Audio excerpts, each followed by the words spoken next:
के चालू करी चालू हुआ चुप रहो let us start chapter companies account इन्ना लिल्लाहि व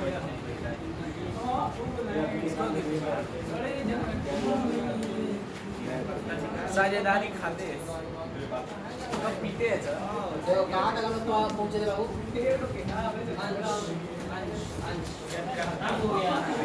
शेयर कैपिटल के हम लोग बात कर चुके थे शेयर कैपिटल डिफरेंस खत्म हो गया था शेयर कैपिटल के बाद हम लोग बात किए थे कैपिटल रिजर्व और reserve capital yes capital reserve बताया गया था पूंजी का वो हिस्सा होता है जो कंपनी के समापन पर मांगा जाएगा और रिजर्व कैपिटल बताया वो कैपिटल का करो रिजर्व कैपिटल वो होता है जो पूंजी मतलब कि कंपनी के समापन पर मांगा जाएगा कैपिटल रिजर्व जो और कैपिटल रिजर्व क्या होता है जो पूंजीगत लाभों का हिस्सा होता है उसी से स्थिरित किया जाता है उसी से बनाया जाता है Yes, sir.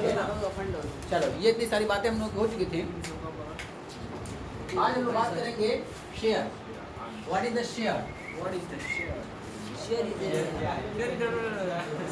अंश किसे कहते हैं अंश अंश अंश किसे कहते हैं शेयर किसको कहते हैं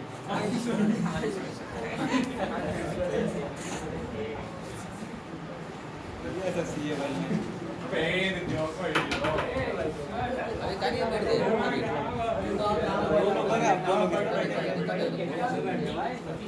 ठीक है शेयर किसे कहते हैं कोई बता सकता है क्या शेयर शेयर कोई भी हाँ?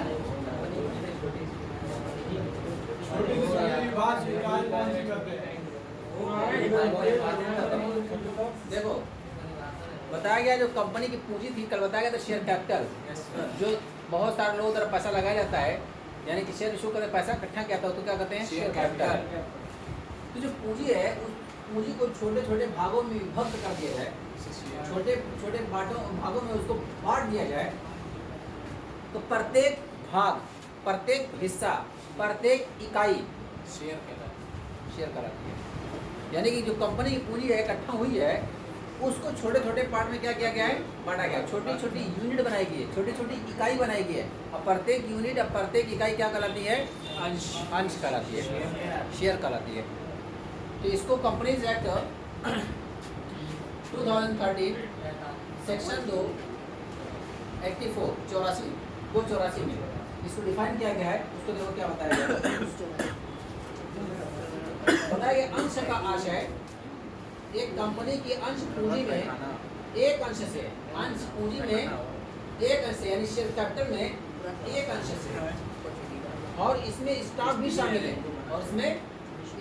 शामिल है बस इतनी डेफिनेशन है कि अंश का आशय एक कंपनी की अंश पूंजी में एक अंश से है यानी एक इकाई से है एक यूनिट से है और इसमें स्टॉक भी शामिल है बस इतनी डेफिनेशन सेक्शन 284 बताई गई है सेक्शन 284 में सिर्फ इतना ही बताया गया है एक अंश से क्या होता है कंपनी के अंश पूंजी के एक अंश से है और उसमें स्टॉक भी शामिल है अब बात आती है कि स्टॉक भी शामिल है ये जो वर्ड यूज कर दिया इसका मतलब आपको जानना पड़ेगा कि स्टॉक क्या है ये स्टॉक नहीं जो हम लोग पढ़ रहे हैं जो माल बिकने समय जाता है तो क्या करते हैं लोग स्टॉक वो स्टॉक नहीं तो स्टॉक किसे कहेंगे जब हम लोग शेयर का टॉपिक खत्म कर लेंगे फिर अलग से मैं स्टॉक बताऊंगा स्टॉक कहते हैं किसको ठीक है ना तो इसका मतलब क्या हो जाएगा अंश पूंजी का मतलब सेक्शन 284 में साफ साफ बता दिया गया कि कंपनी के अंश पूंजी का एक भाग एक हिस्सा एक टुकड़ा एक इकाई एक यूनिट उसको क्या कहते हैं अंश कहते हैं और स्टॉक भी शामिल है चलो बात हो गई अब बात करते हैं टाइप्स ऑफ शेयर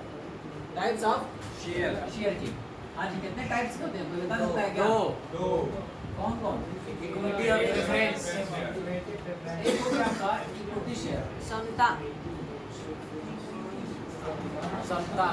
और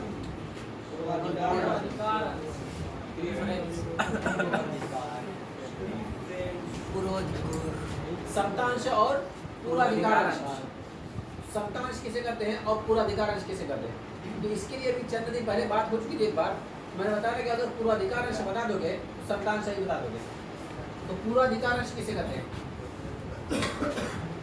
पूर्वाधिकार अंश प्रेफरेंस शेयर किसे कहते हैं?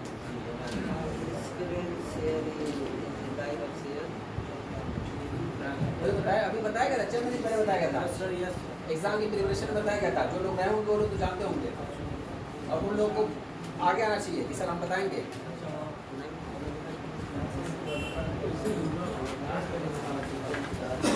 देखो प्रेफरेंस शेयर को हम लोग हिंदी में क्या बोलते हैं? पूर्वाधिकार। यही है क्या? पूर्वाधिकार अंश। इसको संधि विच्छेद कह रहे तो क्या बताया गया था एक बार? पूर्व प्लस अधिकार।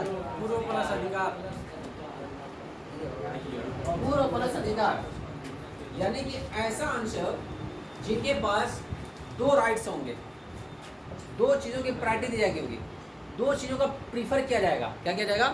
प्रीफर जानते हो वर्ड? नहीं जानते हो? प्रीफर नहीं जानते हो? तब का तुम इंग्लिश पढ़ रहे हो इंटर में, मैं तो ही पढ़ाऊंगा इंग्लिश इंटर में।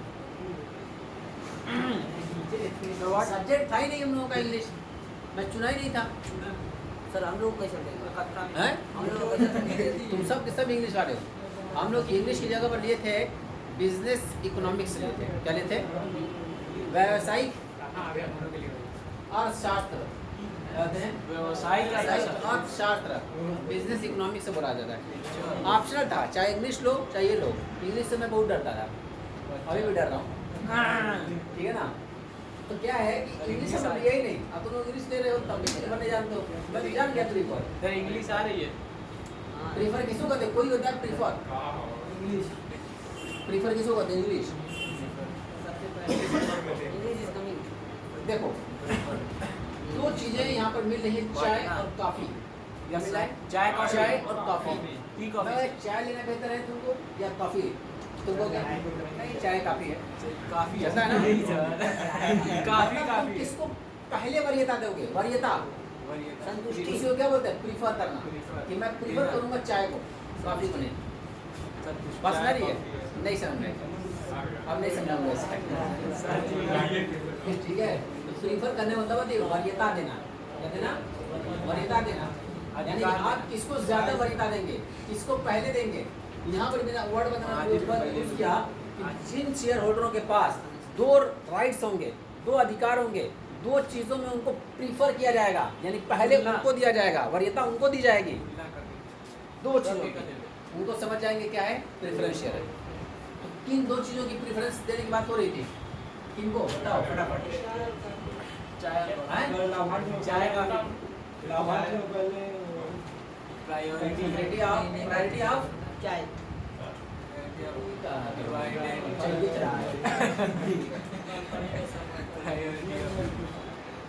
कैपिटल। 2 चीजों की प्रायोरिटी दी जाएगी। क्या क्या बताया गया था? लाभांश में पूर्वाधिकार, लाभांश में पूर्वाधिकार। और जब कंपनी समाप्त हो जाएगी, बंद हो जाएगी कंपनी, जब सारी एसेट बेच दी जाएगी, सारी लायबिलिटीज का पेमेंट कर दी जाएगा, पैसा बचेगा किनका? शेयर होल्डरों का। और शेयर होल्डर में 2 खड़े हुए हैं यहाँ पर, इक्विटी वाले भी और प्रेफरेंस वाले भी। पहले प्रेफरेंस वाला दिया जाएगा, जो बचा वो इक्विटी वाले ले जाएंगे, नहीं बचा तो वो नहीं ले बचेगा नहीं सर। तो जिनको पूंजी में पूरा अधिकार दिया जाएगा, पहले अधिकार दिया जाएगा, समझ जाओ कि वो प्रेफरेंस शेयर है, जिसमें 2 लोगों को प्रीफर किया जाए, 2 चीजों को पहले अधिकार दिया जाए, 2 चीजों में उनको वरीयता दी जाए, उनको कहते हैं हम लोग पूर्वाधिकार अंश। और 2 अधिकार क्या हैं? पहला अधिकार है लाभांश से पहला अधिकार, यानी जब प्रॉफिट होगी तो सबसे पहले उनको प्रॉफिट दिया जाएगा, बाद में इनको मिलेगी इक्विटी वाले को। और जब कंपनी बंद होगी, समाप्त होगी, यानी वाइंडिंग अप हो जाएगी, ऐसे केस में क्या हो जाएगा? पहले पूंजी उनको वापस की जाएगी, कैपिटल रिफंड की जाएगी, ठीक है ना। तो ये 2 चीज़ों की वरीयता दी गई है, जिनके पास 2 राइट्स होंगे, 2 अधिकार होंगे, पूर्वाधिकार अंश कहते हैं।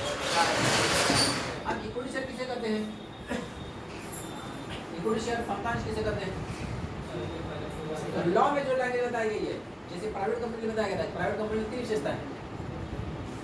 तो पब्लिक कंपनी के लिए, पब्लिक कंपनी हुआ जो प्राइवेट कंपनी नहीं है, वैसे ही इक्विटी शेयर के लिए बताया गया कि समतांश वह है जो पूर्वाधिकार अंश नहीं है।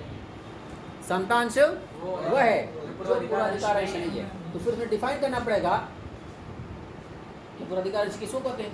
बता देना कि जिनको इन दो चीज़ों का राइट होगा उनको पूर्वाधिकार अंश कहेंगे। इसका मतलब जिनके पास ये राइट नहीं है, लाभांश में पहला अधिकार नहीं है, पूंजी वापसी में उनको पहला अधिकार नहीं है, समझ जाना कौन से शेयर होल्डर हैं, पूंजी वाले। ठीक है, चलो अब इसमें टाइप्स आते हैं, प्रेफरेंस के टाइप्स भी आते हैं। Types of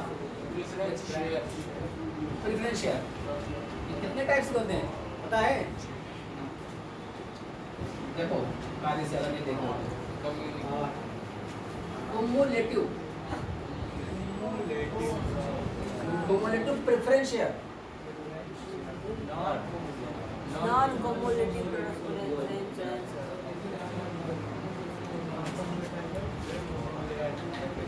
non cumulative preference share,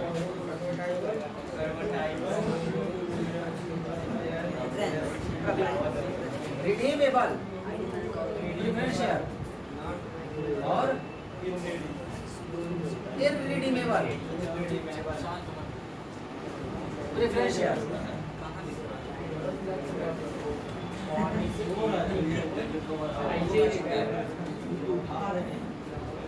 क्या चिंता है?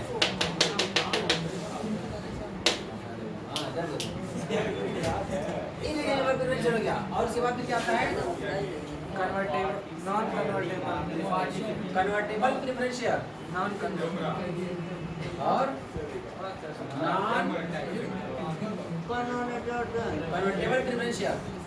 उसके बाद participating preference share, participating preference share, preference share, non participative preference share,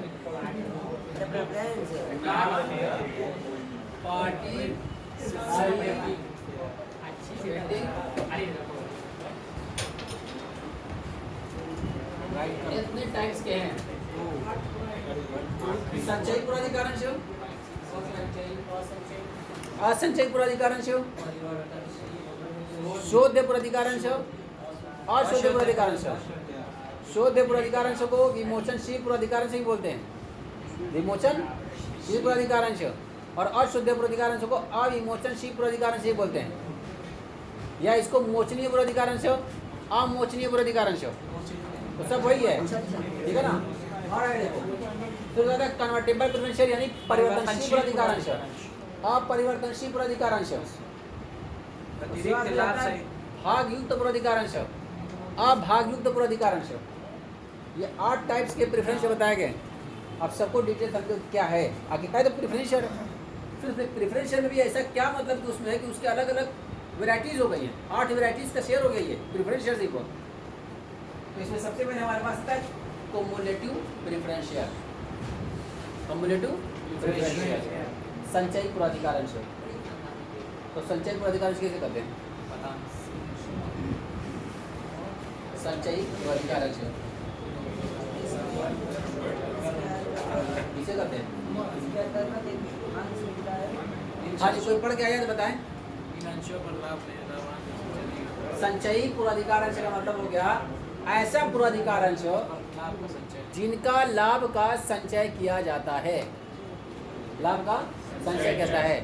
यदि किसी वर्ष में लाभ कम हो जाए तो उस साल आपको लाभ नहीं बांटा जाएगा, तो अगले साल जब आपको लाभ बढ़ा जाएगा तो पिछले जो भी साल का रुका होगा, 1 साल का, 2 साल का, वो और उस साल का सब मिला के इकट्ठा दिया जाएगा। तो